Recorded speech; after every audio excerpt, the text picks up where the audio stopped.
नमस्कार, मैं गणेश मेहता। स्वागत है आपका मेरे एक नई वीडियो में। आज मैं आपके लिए लाया हूँ 5 प्राणायाम। पांचों प्राणायामों को कैसे करना है, क्यों करना है, इसका क्या महत्व है हमारे जीवन में और हमें रोज़ाना कितनी देर करना है, इसके बारे में आपको मैं विस्तार से बताऊंगा। आप ध्यान से देखें और सुनें। आजकल की जो हमारी लाइफस्टाइल है, जो हमारा वातावरण है, वो काफ़ी दूषित है। हमारा खान पान भी सही नहीं है।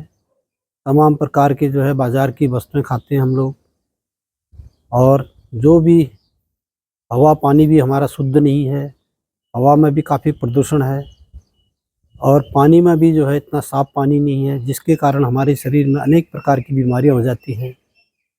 और शरीर में जो है हमारी जो है एनर्जी जो है कम होने से भी हमें जो है कई बीमारियां जो है घेर लेती हैं।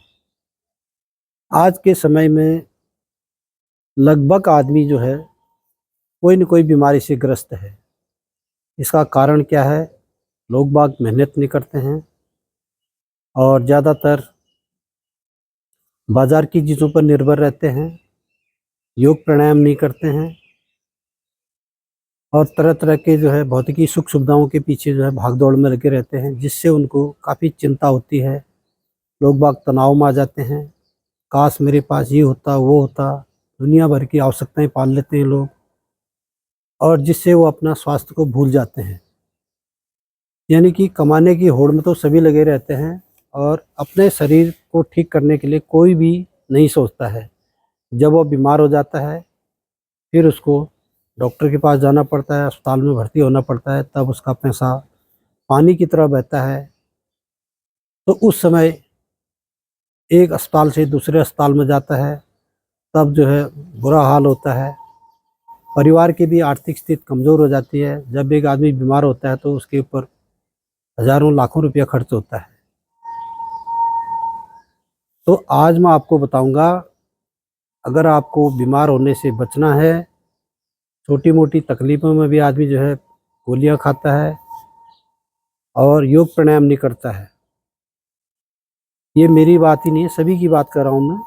लोग बाग जो है मतलब नहीं करते, अपने बारे में सोचता ही नहीं कोई भी आदमी। दूसरे के बारे में सोचेगा, खुद के बारे में कोई नहीं सोचता है। ये नियम है। आइए अब मैं आपको बताता हूँ पांचों प्राणायामों के बारे में। पहला प्राणायाम बताता हूँ मैं आपको, भस्त्रिका प्राणायाम। भस्त्रिका प्राणायाम में आप सुबह सवेरे मैट बिछा करके सुखासन में बैठ जाएं, शांत जगह पर। शुरू करो। सांस को लेना है, नाक से छोड़ना है, मुंह को बंद रखना है।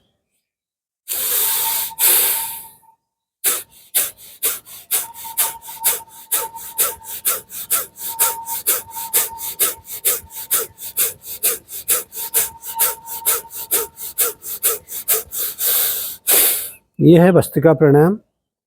आप इसको 1 सेकंड में एक बार, 2 सेकंड में भी एक बार ले सकते हैं। यानी कि स्पीड को आप बढ़ा भी सकते हैं और धीरे भी कर सकते हैं। इस प्राणायाम के फायदे बताता हूँ मैं आपको। इस प्राणायाम से जो होता है, हमारे पूरे शरीर में जो है ब्लड का संचार सुचारू रूप से जाता है। जो हमारी नस नाड़ियों में जो है ब्लड, रक्त का बहाव होता है, वो तेज़ी से बहता है और ब्लड की जो है शुद्धिकरण भी होती है इससे। और हमारे फेफड़ों में जो है ऑक्सीजन की मात्रा पहुँचती है, फेफड़े हमारे मजबूत रहते हैं। दमा हो गया, टीबी होगी, ऐसी तमाम प्रकार की जो बीमारियां होती हैं फेफड़े संबंधी, वो सब दूर रहते हैं इनसे। और जो भी हमारे वायुमंडल में जो है, जो हम जो सांस लेते हैं, गलत प्रकार का जो केमिकल चला जाता है फेफड़ों में, वो सब बाहर निकलता है इस प्राणायाम को करने से। क्योंकि सांस को हम ले रहे हैं, छोड़ रहे हैं, ले रहे हैं, छोड़ रहे हैं। 1 मिनट में 60 बार सांस को लें और छोड़ें, और 5 मिनट में 300 बार इस प्राणायाम को करना है। अब इस प्राणायाम को कब नहीं करना है? जब आपका जो है बीपी हाई हो, तो ऐसे टाइम पर नहीं करना है। हाई बीपी में, या आपको हार्ट की कोई प्रॉब्लम है, हार्ट संबंधी अगर कोई आपका ट्रीटमेंट चल रहा है, तो आपको उस समय भी नहीं करना चाहिए इस प्राणायाम को। ये है भस्त्रिका प्राणायाम। नंबर 2 प्राणायाम है कपाल भाती। कपाल भाती प्राणायाम जो है, इसको भी आप सुखासन में बैठें, ध्यान मुद्रा, ज्ञान मुद्रा लगा करके। और सबसे पहले आप मुंह को बंद करें और नाक से सांस को बाहर को झटके से निकालें, नाभि से, कमर सीधी रखें।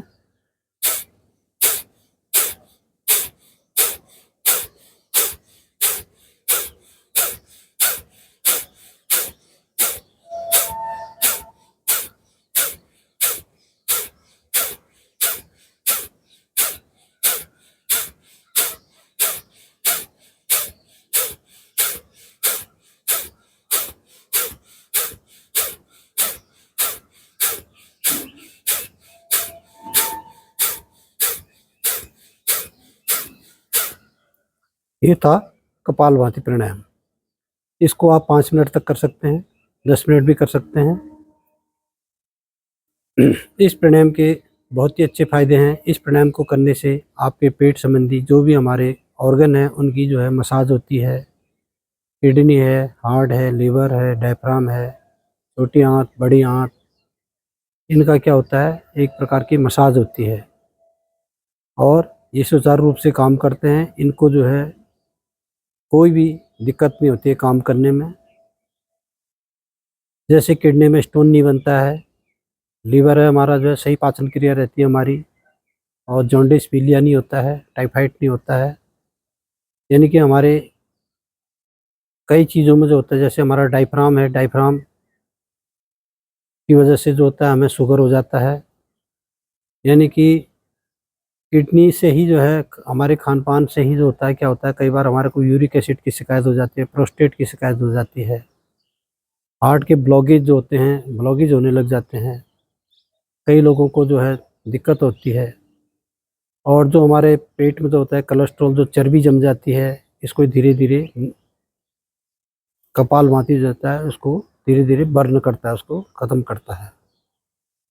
और आपकी पाचन क्रिया, आपको गैस, एसिड की मात्रा जो होती है वो धीरे धीरे कम हो जाती है। आप नित्य करें, आपको कुछ भी नहीं होगा, आप स्वस्थ रहेंगे, कोई दवाई खाने की ज़रूरत नहीं है। अब इस प्राणायाम को कब नहीं करना है, इस प्राणायाम को आपको पेट संबंधी कोई चीर फाड़ हुई है, ऑपरेशन हुआ है, या आपको हार्ट की प्रॉब्लम है, या आपका बीपी हाई है, तो ऐसे मौके पर न करें। और महिलाओं में, जो महिलाएं प्रेग्नेंट हैं, उनको नहीं करना है इस प्राणायाम को। और जब अगर कोई हिरण्य की शिकायत है तब भी नहीं करना है इसको। ये था कपालभाति प्राणायाम के लाभ, और कब नहीं करना है वो भी मैंने आपको बता दिया है। आप नित्य करें, सुबह सवेरे करें। और जो भी बीमारियां उत्पन्न होती हैं वो सब पेट से उत्पन्न होती हैं। आपको कपालभाति ज़रूर करना है अगर आप स्वस्थ हैं तो। सिर्फ आपको बीपी हाई में और जो भी बातें बताई मैंने, वो ऐसे मौके पर नहीं करना है।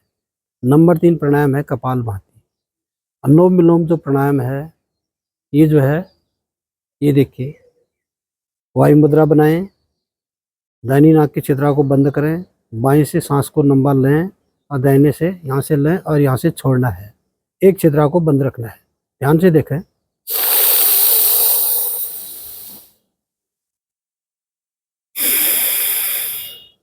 फिर सांस को लेंगे,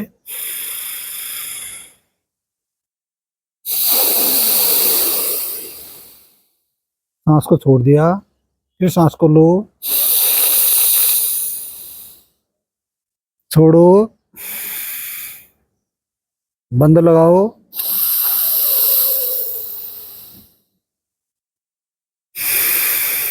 सांस को लो,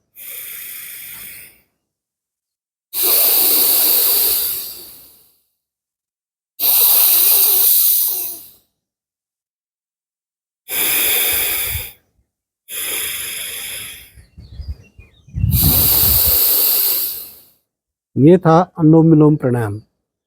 कपालभाति प्राणायाम करने के बाद में अनुलोम विलोम प्राणायाम करना बहुत ज़रूरी है, क्योंकि कपालभाति जो प्राणायाम है वो काफ़ी गर्म है, गर्म तासीर का प्राणायाम है। उसका बॉडी का जो हमारा टेम्परेचर होता है उसको डिसबैलेंस हो जाता है, और टेम्परेचर को सही करने के लिए, बैलेंस करने के लिए हमें अनुलोम विलोम प्राणायाम करना बहुत ज़रूरी है। अगर आप पांचों प्राणायाम नहीं भी कर सकते हैं तो आपको जो है पहले कपालभाति करनी है, उसके बाद अनुलोम विलोम प्राणायाम। 2 प्राणायाम तो आप अपने जीवन में हमेशा ही करने हैं और दोनों प्राणायामों के जो है ज़बरदस्त रिजल्ट है। सिर्फ आपको हाई बीपी में और जो भी आपको मैंने पहले कपालभाति में कब नहीं करना है उसके बारे में बताया है, तब नहीं करना है, नहीं तो आप अनुलोम विलोम प्राणायाम तो ज़रूरी करना है। इसका कोई साइड इफ़ेक्ट नहीं है और सिर्फ इसको खाना खाने के आधा घंटे के बाद करना, बस इतना ही परहेज है इसका। नंबर 4 प्राणायाम है आपका भ्रामरी प्राणायाम। भ्रामरी जो शब्द है वो भौरे से संस्कृत भाषा का शब्द है भ्रामरी। ये देखिए, ये कान का जो ये भाग होता है ना, ये उठा हुआ है, इसको दबाना अंदर को। ये कान के अंदर अंगुली नहीं डालनी, इसको ही दबाना है। इन दोनों को दबा के रखना अंगूठे से। और ये देखो, पहली अंगुली को माथे से, बाकी अंगुली को नीचे को लगाएं, आंखें बंद रखें और मुंह को बंद करें और नाक से ही लंबा सांस लें और भौरे की तरह ऐसे गुनगुनाना है, या ओमकार का ओम ओम की ध्वनि ओम इस प्रकार से जो है मनी गले से आवाज निकालना है। आइए मैं भौरे की तरह गुनगुनाऊंगा।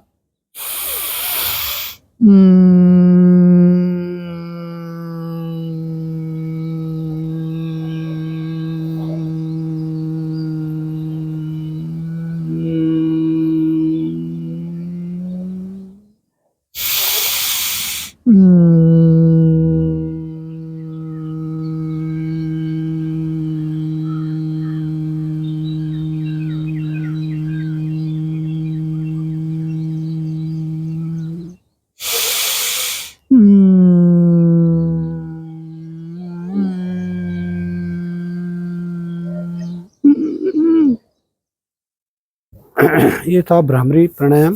हाथों को मसलें, आंखों के ऊपर लगाएं, चेहरे पर लगाएं, धीरे से आंखों को खोलें। इस प्राणायाम को आप 3 बार, 7 बार, 21 बार, 51 बार, जितना आपको टाइम है कर सकते हैं। बहुत ही अच्छा प्राणायाम है ये। हमारे जिन लोगों को तनाव रहता है, डिप्रेशन रहता है, तमाम प्रकार के सोच विचार रहते हैं, मन जो है उदास रहता है, दिमाग ठीक ढंग से काम नहीं करता है, बात बात पर चिड़चिड़ापन आता है, और जिन लोगों को ज़्यादा गुस्सा आता है उन लोगों के लिए ये प्राणायाम बहुत ही रामबाण प्राणायाम है। याददाश्त कमज़ोर है, जो बच्चे पढ़ने लिखने में कमज़ोर रहते हैं उनको ज़रूर करना है। जो लोग मानसिक रोगी होते हैं उनको भी प्राणायाम करना है। जिन लोगों को चक्कर आते हैं, कमज़ोरी रहती है, उनके लिए बहुत ही अच्छा प्राणायाम है। ये था भ्रामरी प्राणायाम। इसको कब नहीं करना है, जब आपके कानों में कोई मतलब कान संबंधी कोई तकलीफ है आपको कानों के अंदर, तब उस समय ना करें इस प्राणायाम को। और बाकी आपको ये प्राणायाम बहुत ही अच्छे रिजल्ट देगा। आपकी ब्रेन की पावर को बढ़ाएगा। ब्रेन के जो सेल होते हैं इससे जो होते हैं चार्ज हो जाते हैं। नंबर 5 प्राणायाम है उद्गीत या उज्जयी। ओम का उच्चारण होता है इसमें। आप सुखासन में बैठ जाएं, लाथी मार करके ध्यान मुद्रा, ज्ञान मुद्रा लगा करके कमर सीधी करना है। कोई भी प्राणायाम करने से पहले आपको सबसे पहले अपना आसन ठीक करना है और जो प्राणायाम बता रखा है उस तरीके से ही करना है। इसको गलत तरीके से कभी नहीं करना है। सबसे पहले नाक से लंबी सांस लें और मुंह से ओम का उच्चारण करें।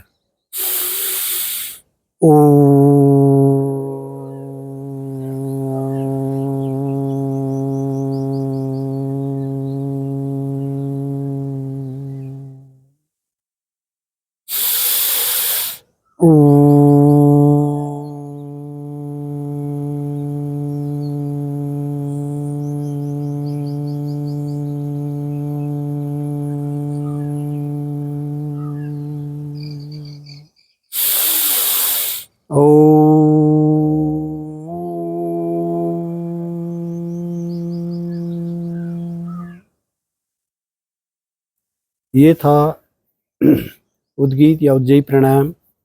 ओमकार की ध्वनि निकालनी है। ओम का शब्द भी जो होता है बहुत ही सबसे पावरफुल शब्द है। ब्रह्मांड में जो है सबसे पहले ओम की उत्पत्ति हुई थी, इसीलिए हमारे कोई भी मंत्र उच्चारण में भगवान के आगे जो होता है ओम शब्द का प्रयोग किया जाता है। यानी कि ओम के अंदर बहुत बड़ी पावर है। इस ब्रह्मांड में जो होता है सबसे बड़ा शब्द ओम है। इस प्राणायाम के फायदे, इससे आपका मन शांत रहेगा। सबसे पहले मन मस्तिष्क शांत रहता है। ओम के अंदर ऐसी पावर है। जो लोग बात बात पर जो है गुस्सा आता है, जिनको डिप्रेशन रहता है, तनाव रहता है, उन लोगों को ये प्राणायाम करना बहुत ज़रूरी है। और इस प्राणायाम का भी कोई साइड इफ़ेक्ट नहीं है। आपका गला साफ रहेगा। जो बच्चे हकलाते हैं बोलने में, तोतलापन करते हैं, उनके लिए प्राणायाम बहुत ही अच्छा है। आप नित्य करें, सुबह सवेरे करें, और इसको आप रात को भी कर सकते हैं सोने से पहले। अगर आपको नींद नहीं आ रही तो आप ओम का उच्चारण करके इस प्राणायाम को करें। तो दोस्तों, मैंने आपको जो है 5 प्राणायामों के बारे में बता दिया है। आपने ध्यान से देखा और सुना। आप अपने जीवन का इसको हिस्सा बनाएं, ज़रूर करें। जैसे हमें जीवित रहने के लिए हवा, पानी और भोजन की ज़रूरत होती है, वैसे हमें अपने शरीर को निरोग रखने के लिए, फिट रखने के लिए 5 प्राणायाम करना बहुत ही ज़रूरी है। बहुत ज़रूरी है। फिर मैं कहता हूँ, आप करें।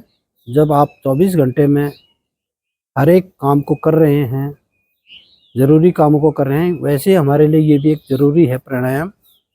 आपको अस्पताल जाने की ज़रूरत नहीं है। आपको डॉक्टर के पास जाने की ज़रूरत नहीं है।